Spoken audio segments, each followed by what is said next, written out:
Hello everyone. Well, guess what day it is? And if you forgive me using a certain overused annoying and all joking aside, it is 50 days to Pokemon Ultra Sun Ultra Moon. I only have less than $10 remaining to pay on both my combined games only about 850 or so. And even though my 3DS charge is acting up again, I'll probably have that replaced soon. Hopefully there's nothing wrong with the unit itself, of either, and this video, in addition to expressing my further excitement about the matter, I'm going to be talking about other subjects in the course of this video. Since expanding on points I did in my previous Pokemon Monday vlog, the information's been out there for a while, but I haven't had time to probably collect myself for it until now. I'm also gonna factor in that I've done some of the movie reviews I wanted to. That just like Jenna said before the month is out, I can definitely do that. Talked about longer movies less time than that before. The other XYZ reviews are TBD, but still, every time I get more information, I just get more stuff that refutes that article that I fact checked earlier this year, and so I really enjoy the Dawn Wings and Duskmane forms with Nolan Solgaleo from the previous games, also how the plot's going to be centered around Necrozma and the Ultra Beast, as well as, and in addition to redesign forms like the legendary I just mentioned, as well as the Dusk Lycanroc DLC, I'm going to getting a game at launch, this will make up for my Celebi DLC not panning out because apparently, they only works if we get the game right from the eShop. Not if you actually bought the code at a store, but that's okay. I've still got them in some of my other games. I'm so totally working on doing that. And also, thanks to a Japanese Rotom Dex toy, they leaked, and also now they further confirmed that the Alola Pokedex is going to have more than 400 monsters in it, expanding on the more than 300 they had in previous installments, confirming what Master just said in Direct. That it's going to be a host of new and returning monsters. And I kind of like how expanding Ultra Beast with the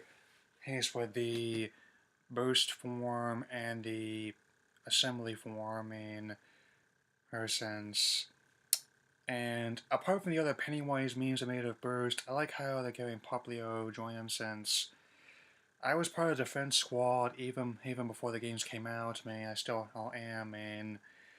I mean, since of the Generation 7 starters, Rowlet seemed to be the biggest one. I'm finally catching on with that burb.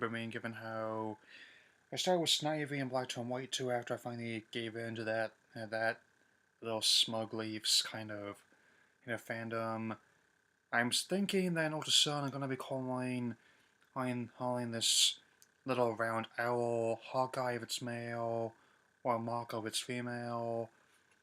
You and if it's in Ultra Moon, I'm gonna be calling it Night Owl 2 if it's male, and Silk Spectre if it's female. No sense. And also the two-sided poster of the Alola region. If you'll forgive me changing my camera angle real quick here. Kind of like this one I got for pre-ordering the last games. That I'm probably gonna be putting it right below here with my underneath my Uncharted one, my Watchman poster right there.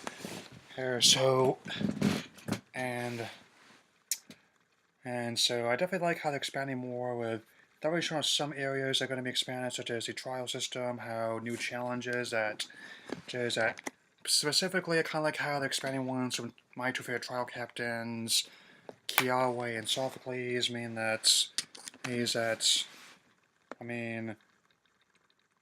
Oh, just ignore that's my phone, not important right now. And it turns out how that's now the new totem is going to be the Alola Marowak. Given how I definitely kind of like how Kiawe got one eventually, even though it wasn't part of it initially. He, in the Pokemon Photo Club, I mean, definitely looking forward to that since even though I definitely appreciate a second Pokemon Snap game with all 800 plus monsters, that is definitely like a template for it, and also given how many photographs are snapped, I'm definitely still looking on. That's one of the things I'm working on for River to Sun and Moon, trying to unlock the last camera upgrade. After taking all the photographs you can, getting all the thumbs ups you need, from Rotoms, comments, but that's. And also kind of like how Mina is getting a trial main. The conceptual artist main is one of the Elite Four. I mean, also get to fight her in the post game, so naturally she's got Smeargle as one of her monsters, and also there's the Power Rain. They just unveiled the Japanese version of that toy not too long ago, and I got some batteries in my other Z range, so I just need to find the cover and definitely be enjoying that. And looks like in addition to who tying the games to give me some crystal as this image with Ash, Gladion, on Kiawe, and Sophocles, perhaps hinting with the upcoming Aether Foundation Haitian arc that's starting hurting tomorrow, that there's going to be more to do with them by indicating that maybe one or several of them could be getting one. And on that note, I will definitely be eager to see that in the anime as well. I mean, since they've been building this up for a while, ever since the 8th episode, how it had her in a photograph. I mean, since I have been enjoying the way the series has been handling Gladion, as wondering how they're gonna handle that, because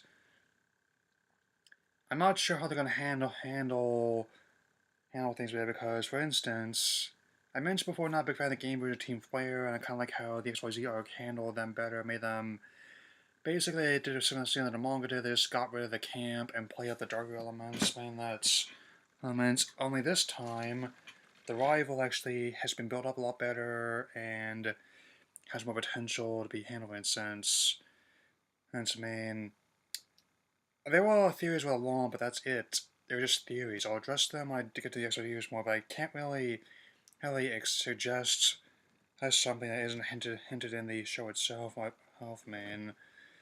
However, I mean, in spite of what some people think about the art style animation, I still submit it's actually one of my favorite parts of the Gen 7 anime, given how as well as story structure seems very distinct to me.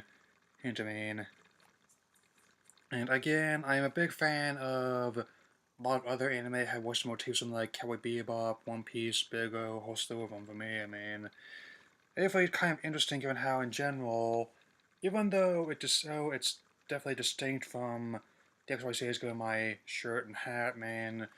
I still like how, even though I was young, I was reluctant to accept some of the changes. I just grew to realize that, much like the creatures that inhabit the game, it's designed to evolve as it goes on. I mean, that's.